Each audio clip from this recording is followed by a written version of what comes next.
امیر حمزہ کا ایمان لانا کوئی معمولی واقعہ نہیں تھا۔ جس طرح مسلمانوں میں خوشی کی لہر دوڑ گئی تھی تو کفار کے اندر یہ خبر ایک بجلی بن کے گری، تو وہ بھی دارالندوہ میں بیٹھے اور سوچنے لگے کہ اب کیا کیا جائے۔ آج ایک حمزہ بن عبد المطلب گئے ہیں، کل کوئی اور چلا جائے گا تو یہ تو طاقتور ہو جائیں گے۔ عمر بن خطاب مجلس میں موجود تھے، کہا تم قصہ چھوڑو، یہ کام میرے ذمہ رہا، میں بانی اسلام کی زندگی کا چراغ ہی بجھا دیتا۔ روز روز کا قصہ ہی تمام ہوتا ہے، تلوار حمائل کی اور ارادہ قتل سے گھر سے نکلتے ہیں، تقدیر ہنس کے کچھ اور ہی بول رہی ہے۔ سودا لینے کے لیے بازار گئے، سودا لینے کے لیے بازار گئے، ہاتھ اس کے بکے جس کے خریدار گئے۔ تلوار حمائل کی ہے، بانی اسلام کی زندگی کا چراغ بجھانے کی آرزو ہے، گھر سے نکلتے 22 سال کی عمر ہے، جوانی ہے، بانکپن ہے، چہرے پہ جلال ہے، خطاب کا جری جواں بیٹا ہے۔ راستے میں ایک صاحب ملے، دیکھا اور کہا کہ کیا تیور ہیں اور ارادے کدھر کے ہیں؟ کہا چراغ اسلام بجھانے جا رہا ہوں۔ کہا اس کی روشنی تو تمہارے گھر میں بھی پہنچ گئی۔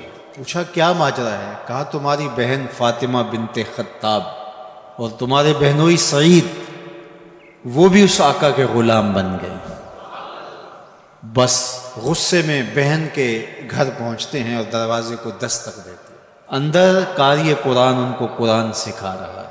اہل خانہ سمجھے عمر آئے ہیں اور تیور بھی اچھے نہیں ہیں، قاری کو کہیں گوشے میں چھپا دیا اور دروازہ کھولا۔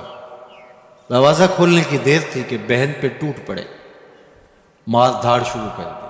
تم سابی ہو گئی ہو، تم نے آباء و اجداد کا دین چھوڑ دیا ہے، مار مار کے ان کو لہو لہان کر دیتے ہیں۔ تو بہن بولتی ہے عمر سنو، تم خطاب کے بیٹے ہو نا، میں بھی خطاب کی بیٹی ہوں، میں بھی اپنے موقف سے ہٹنے والی نہیں ہوں۔ حیرت زدہ ہو جاتے ہیں کہ اس عورت کے اندر یہ بجلیاں کیسے آ گئیں، تو سوچنے لگے اور کہا اچھا جو تم پڑھ رہے تھے مجھے بھی سناؤ۔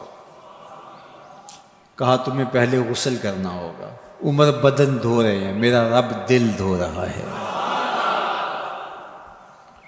اتنے میں قاری قرآن کے ورق لے کے آ گیا اور تلاوت ہوتی ہے طٰہٰ ما انزلنا علیک القرآن لتشقیٰ، اے 14ویں کے چاند محبوب، ہم نے قرآن اس لیے نازل تو نہیں کیا تھا کہ آپ مشقت میں ہی پڑ جائیں۔ تلاوت ہوتی جا رہی ہے، عمر کی آنکھوں سے آنسو ٹپکتے چلے جا رہے ہیں۔ کہا عمر کی عمر برباد ہو گئی، چلو مجھے حضور کی چوکھٹ پہ لے چلو۔ اللہ اکبر۔ دار ارقم میں حضور تشریف فرما تھے، تلوار اس طرح حمائل کی ہوئی ہے اور اسی حالت میں حضور کی دہلیز پہ جا رہے ہیں۔ دروازے کے سوراخوں سے دیکھا صحابہ نے، کہا کہ عمر آ رہے ہیں، تلوار ہے ہاتھ میں۔